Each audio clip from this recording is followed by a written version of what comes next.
मित्रों, आज मैं आपको भगवान परशुराम की जयंती के अवसर पर उनके बारे में कुछ बातें बताना चाहता हूं। गौर से सुनिएगा क्योंकि बड़ी रुचिकर कहानी है भगवान परशुराम की। वो हिंदू माइथोलॉजी में भगवान विष्णु के अवतार माने जाते हैं। वामन भगवान और श्री राम भगवान के बीच के छठे अवतार भगवान परशुराम माने जाते हैं। और वो उनका जन्म भी दैवी कृपा से हुआ था। ऐसी मान्यता है कि जमदग्नि ऋषि के वो पुत्र थे जो ब्राह्मण थे, ऋषि थे, और उनकी माता रेणुका क्षत्रिय परिवार से थीं, राजा प्रसेनजित की पुत्री थीं।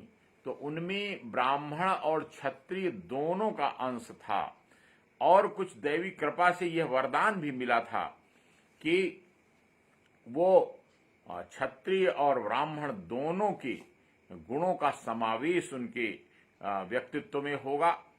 और उसका परिणाम यह हुआ कि एक ऐसा व्यक्ति, एक ऐसा ईश्वर का अवतार सामने आया कि जो शस्त्र में भी उतना, तपस्या में भी उतना ही पारंगत, और साथ में धनुर्विद्या और फरसा चलाने में भी उतना ही पारंगत था। और उसके कारण पहले उनका नाम राम ही था।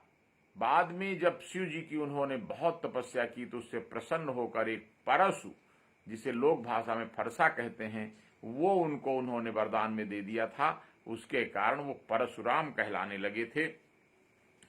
और एक और किंवदंती उनके बारे में, क्योंकि ये बहुत पहले की बात है जब उनका वास्तव में जीवन और जन्म हुआ, तो उस समय एक किंवदंती ये भी है कि उन्होंने अपनी माता का गला काट दिया था, माता को मार दिया था। और उसका कारण ये था कि उनके पिताजी जमदग्नि जब तपस्या में, पूजा में बैठे हुए तो उन्होंने अपनी पत्नी रेणुका को कहा कि जल ले आओ नदी से। वो गई तो वहां पर एक राजा चित्ररथ अपनी रानियों के साथ जल क्रीड़ा कर रहे थे। उसको देख करके वो देर कर दिया उन्होंने आने में और उनकी तपस्या भंग हुई, उनकी पूजा में व्यवधान पड़ा। तो नाराज होकर जमदग्नि ने कि ये एक आर्य स्त्री का दूसरे पुरुष के प्रति इस प्रकार आकर्षण के भाव से देखना मानसिक व्यभिचार है, और इस प्रकार उन्होंने श्राप दे दिया और अपने पुत्र परशुराम को आदेश दिया कि उसका वध कर दें। ये उन्होंने अपने पिता की आज्ञा का पालन करते हुए उनको तो मार दिया, माता को। परंतु उनको माता से इतना लगाव था कि जब पिता ने प्रसन्न होकर पूछा कि तुम बहुत पितृभक्त हो, बताओ क्या चाहते हो, तो उन्होंने सबसे पहले वरदान मांगा कि मेरी माता जीवित हो जाएं। और उनके भाई, जिनको उन्होंने आज्ञा न मानने के कारण मंद बुद्धि होने का श्राप दे दिया था, भाइयों के कल्याण के लिए उन्होंने वरदान मांगा। इतना लगाव था उनको। इतना ही नहीं, उन्होंने, जो राम जी का प्रकरण आता है कि जब भगवान राम ने अपने स्वयंवर के समय, सीता के स्वयंवर के समय जब शिव जी के धनुष को तोड़ दिया तो उन्होंने बहुत क्रोध किया, क्योंकि वो शिव जी के भक्त थे।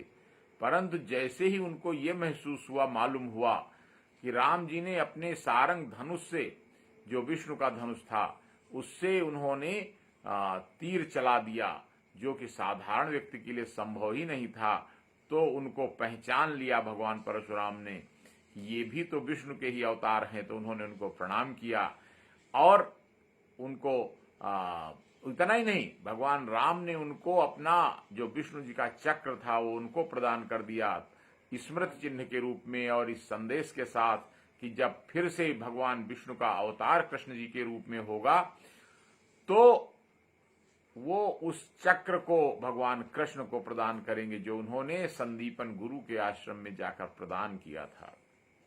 दोस्तों, वो शस्त्र और शास्त्र दोनों के इतने बड़े ज्ञाता थे कि शस्त्र की उन्होंने शिक्षा उस बाद में महाभारत काल में जो आप नाम सुनते हैं, भीष्म, द्रोणाचार्य, कर्ण और द्रोणाचार्य के ही शिष्य थे अर्जुन, तो उन्होंने इन तीनों को, द्रोणाचार्य, भीष्म और कर्ण को अपना शिष्य बना करके शिक्षा दी थी। ये भी किंवदंती है कि कर्ण ने उनको धोखा दे करके उनसे ये ज्ञान प्राप्त कर लिया था और उन्होंने इसके कारण बाद में उन्हें श्राप दे दिया था, जो कर्ण के लिए मृत्यु का कारण बाद में बना महाभारत में। मित्रों, भगवान परशुराम पहले सामाजिक व्यक्ति थे जिन्होंने लोपामुद्रा और अनुसुईया जैसी विदुषी महिलाओं के साथ मिलकर उस समय नारी जागृति अभियान चलाया था। वो पहले व्यक्ति थे जिन्होंने इस बात का महत्व समझा कि महिलाओं की भी शिक्षा होनी चाहिए, उनका भी उत्थान होना चाहिए। इतना ही नहीं, उन्होंने उस समय की सभ्यता के अनुसार ये आजकल का जो केरल है, गोवा, कोंकण, गुजरात का इलाका, ये समुद्र से ढका हुआ था। इसको उन्होंने समुद्र को हटाकर मिट्टी को आगे बढ़वाकर स्थानीय सारे लोगों का सहयोग लेकर क्लेम किया था और इसी के कारण उसका जनक माना जाता है। इतना ही नहीं, केरल में जो वदक्कन कलरी नाम की मार्शल आर्ट होती है उसके भी परशुराम जी जनक माने जाते हैं, प्रथम गुरु। उन्होंने मार्शल आर्ट की ट्रेनिंग दी थी। सारा जीवन वो वैदिक जीवन शैली के प्रचार प्रसार में उन्होंने लगाया था। उस समय बहुत से आदिवासी होते थे, बहुत से पिछड़े लोग होते थे जिनको जो उस समय की सबसे मॉडर्न जीवन शैली थी वैदिक धर्म की, जिसके अनुसार एक नियमित और एक संयमित जीवन शैली का प्रचार प्रसार करने का काम था, वो उन्होंने जीवन भर किया था। अब एक और दूसरी गलतफहमी जो भगवान परशुराम के बारे में लोग चलाते हैं, फैलाते हैं कि वो 21 बार उन्होंने सारे क्षत्रियों का वध करके धरती को क्षत्रिय विहीन कर दिया था। ये गलत प्रचार है, ऐसा नहीं था। उनके आश्रम में उनके पिताजी जमदग्नि का वध करने वाले, हमला करके उनको मार देने वाले, और उसके पहले एक बार रेणुका जब थी उनकी माता जी, तो उस समय उनके पिता की गैरहाजिरी में आकर सारी गायों को और बछड़ों को लूट ले गए।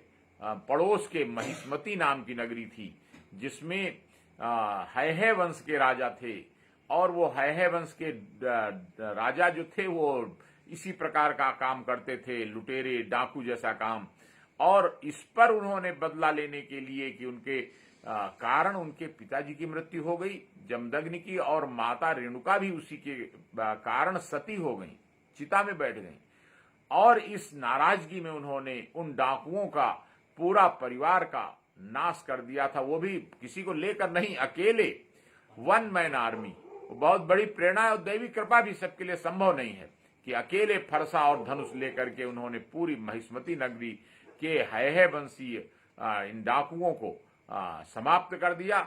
21 बार लड़ाई हुई, जिसके बारे में आज भी किंवदंती है कि उन्होंने 21 बार इन डाकू क्षत्रियों को मारा, उनका नाश किया। हुआ था कि कार्तवीर अर्जुन नाम का एक हैह वंशी राजकुमार था जिसने बदतमीजी की थी, सारी गायों को जबरदस्ती उठा ले गया था, जमदग्नि के आश्रम से छीन ले गया था। और बाद में जब लड़ाई होने लगी तो सहस्त्रबाहु जो राजा था, जिसके 1000 भुजाओं का बल था, वो सारी भुजाएं अकेले परशुराम जी ने काटी, सारी सेना को भगा दिया, मार दिया और पूरी महिष्मती नगरी पर अकेले कब्जा कर लिया। लेकिन स्वभाव से ऋषि होने के कारण उन्होंने कोई कब्जा स्थायी नहीं रखा, उसको भी उन्होंने कश्यप ऋषि को दान कर दिया। और बाकी जो जमीन केरल और गुजरात और कोंकण गोवा में उन्होंने निकाली थी, वो भी उन्होंने तमाम स्थानीय बुद्धिजीवियों को, तपस्वियों को दान कर दी थी। इस प्रकार आज जो देश में जरूरत है भगवान परशुराम के जीवन से प्रेरणा लेने की, कि हम अपने शास्त्र का भी उतना ही ध्यान रखें जितना शस्त्र का रखते हैं, शस्त्रों का भी ध्यान उतना ही रखें। इसी गलती के कारण हमारे देश को मध्य भारत से आए हुए तुर्कों, मुगलों आदि की गुलामी का सामना करना पड़ा था, अंग्रेजों की गुलामी का सामना करना पड़ा था। जरूरत है कि हम आधुनिक भारत के निर्माण में भगवान परशुराम से शिक्षा लें।